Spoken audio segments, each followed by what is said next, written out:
আন্তর্জাতিক অঙ্গনে আপনাদের স্বাগতম। শুরুতেই জানিয়ে দিব আমাদের হাতে থাকা সর্বশেষ গুরুত্বপূর্ণ আপডেট সংবাদ এবং এরপরেই থাকবে বিস্তারিত। ইসরায়েল ফিলিস্তিন পুরোদমে যুদ্ধ চলছে, আর এই যুদ্ধের সর্বশেষ আন্তর্জাতিক গুরুত্বপূর্ণ আপডেট সংবাদ জানিয়ে দিব। আল্লাহর রহমতে ইসরায়েল বিলুপ্ত হয়ে যাবে, বললেন ইরানের সর্বোচ্চ নেতা। এরপর জানাবো আরব বিশ্বকে ইসরায়েলের বিরুদ্ধে অবস্থান জোরদারের আহ্বান জানালেন ইরানের সর্বোচ্চ নেতা। এরপর রয়েছে খারকিবে রাশিয়ার ভয়াবহ বোমা হামলা, নিহত অধিক। আরো জানিয়ে দিব ব্রিটিশ লক্ষ্যবস্তুতে হামলার হুমকি রাশিয়ার, যে ভয়ঙ্কর হুঁশিয়ারি দিলেন মারিয়া জাখারোভা। দর্শক, এতক্ষণ শুনছিলেন আন্তর্জাতিক গুরুত্বপূর্ণ সংবাদ শিরোনাম। এখন জানিয়ে দিব বিস্তারিত। আল্লাহর রহমতে ইসরায়েল বিলুপ্ত হয়ে যাবে, বললেন ইরানের সর্বোচ্চ নেতা। পার্স টুডে হামাসের রাজনৈতিক কার্যালয়ের প্রধান ইসমাইল হানিয়া এবং তার সাথে থাকা প্রতিনিধি দল গতকাল ইরানের সর্বোচ্চ নেতার সাথে সাক্ষাৎ করেছেন। সাক্ষাতে তারা ইসলামী বিপ্লব আয়াতুল্লাহ খামেনি এবং ইরানের সরকার ও জাতির প্রতি শোক ও সমবেদনা জানান। বৈঠকে ইসলামী বিপ্লবের নেতাও ফিলিস্তিনি জাতিকে, বিশেষ করে গাজার জনগণ এবং জনাব হানিয়ার সন্তানদের শহীদ হওয়ার ঘটনায় তাকে অভিনন্দন ও সমবেদনা জানান। তার পাশাপাশি হামাসের রাজনৈতিক কার্যালয়ের প্রধানের স্বজন হারানোর বেদনায় ধৈর্যের প্রশংসা করেন। সমগ্র বিশ্বে বিস্ময় সৃষ্টিকারী গাজায় জনগণের অসাধারণ প্রতিরোধের প্রসঙ্গ উল্লেখ করে আয়াতুল্লাহ খামেনি বলেন, কেউ কি কখনো ভেবেছিল যে একদিন আমেরিকার বিশ্ববিদ্যালয়গুলোতে ফিলিস্তিনের পক্ষে স্লোগান উঠবে এবং ফিলিস্তিনের পতাকা উড়ানো হবে? তিনি জোর দিয়ে বলেন, ভবিষ্যতেও ফিলিস্তিনি ক্ষেত্রে এমন ঘটনা ঘটতে পারে যা এখন অবিশ্বাস্য মনে হবে। ইসলামী বিপ্লবী নেতা হযরত মুসা আলাইহিস সালামের মায়ের প্রতি আল্লাহ দেওয়া দুটি প্রতিশ্রুতি পূরণের বিষয়ে কোরআনের আয়াতের কথা উল্লেখ করে আরো বলেন, এখন ফিলিস্তিনি জনগণের ব্যাপারে আল্লাহর প্রথম প্রতিশ্রুতি পূর্ণ হয়েছে, সেটা হলো গাজার জনগণের বিজয়। সেখানে আমেরিকা, ন্যাটো, ইংল্যান্ড এবং আরো কয়েকটি দেশের সমন্বয়ে গঠিত বড় এবং শক্তিশালী একটি গ্রুপ গাজার ছোট একটি গ্রুপের কাছে পরাস্ত হয়েছে। একইভাবে দ্বিতীয় প্রতিশ্রুতিও বাস্তবায়িত হতে পারে, সেটা হলো ইহুদিবাদী ইসরায়েলের পতন। আল্লাহর রহমতে যেদিন নদী থেকে সাগর পর্যন্ত ফিলিস্তিন গঠিত হবে, সেদিন ওই প্রতিশ্রুতিও বাস্তবায়িত হবে। আয়াতুল্লাহ খামেনি আরো বলেন, জনাব মুকবের, যিনি সংবিধান অনুযায়ী দেশের নির্বাহী দায়িত্বভার পেলেন, তিনি ফিলিস্তিনি ব্যাপারে ইরানের শহীদ প্রেসিডেন্ট রাইসির নীতি আদর্শ অভিন্ন চেতনায় অব্যাহত রাখবেন। ওই বৈঠকে ইসমাইল হানিয়া ফিলিস্তিনি জনগণের প্রতি ইরানি জাতি ও সরকারের অব্যাহত সমর্থনের জন্য কৃতজ্ঞতা প্রকাশ করেন। জনাব রাইসিকে একজন বন্ধুত্বপূর্ণ ব্যক্তি এবং ফিলিস্তিন ও প্রতিরোধের একজন সাহায্যকারী বলে অভিহিত করে জনাব হানিয়া বলেন, ইরানের শহীদ পররাষ্ট্রমন্ত্রী জনাব হোসেন আমির আব্দুল্লাহিয়ানো আন্তর্জাতিক সকল সংগঠন ও সংস্থায় সবসময় ফিলিস্তিন এবং প্রতিরোধ আন্দোলনকে সুরক্ষা করে কথা বলেছেন। এজন্য আমি তাকে বহুবার বলেছি, আপনি প্রতিরোধের পররাষ্ট্রমন্ত্রী। এদিকে হামাসের রাজনৈতিক কার্যালয়ের প্রধান গাজার সর্বশেষ পরিস্থিতি ব্যাখ্যা করতে গিয়ে আরো বলেন, এই অঞ্চলে এখন প্রতিরোধ ফ্রন্ট এবং ফিলিস্তিনি প্রতিরোধ বাহিনী সর্বোত্তম অবস্থায় রয়েছে। পক্ষান্তরে ইহুদিবাদী শত্রুরা সবচেয়ে খারাপ অবস্থায় রয়েছে। এটা আল্লাহর বিশেষ অনুগ্রহী হয়েছে বলে জনাব হানিয়া মন্তব্য করেছেন। আরব বিশ্বকে ইসরায়েলের বিরুদ্ধে অবস্থান জোরদারের আহ্বান জানালেন ইরানের সর্বোচ্চ নেতা।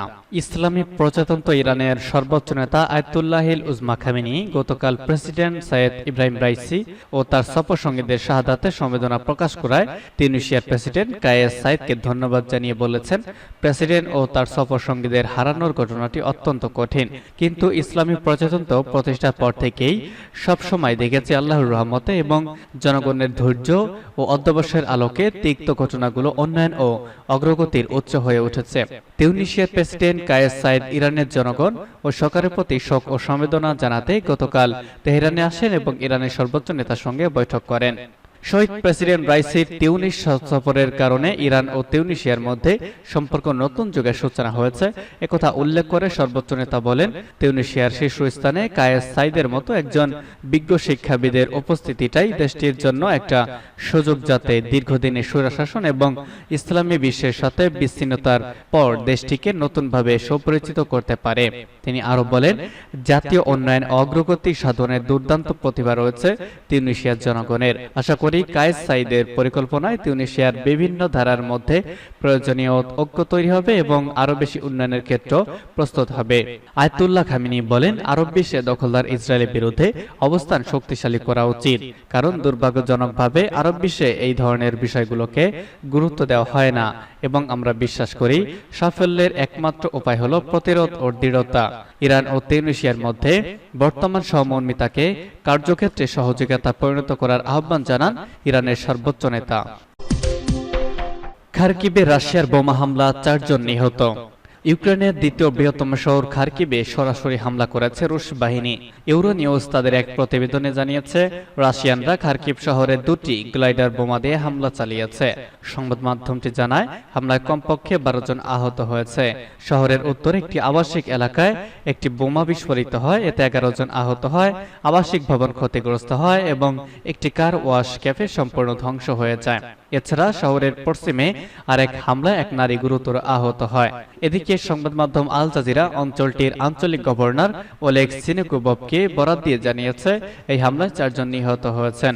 এর 2 দিন আগে খার্কিবের সীমানায় একটি ব্যস্ত রিসোর্টে রাশিয়া হামলা চালালে 11 জন নিহত হয়। ওই সময় ওই অঞ্চলের কয়েকটি গ্রামে হামলা চালায় রুশ বাহিনী। সে সময় 9,907 জনকে ওই অঞ্চল থেকে সরিয়ে নেয়ার কথা জানিয়েছিল সিনেকুবভ।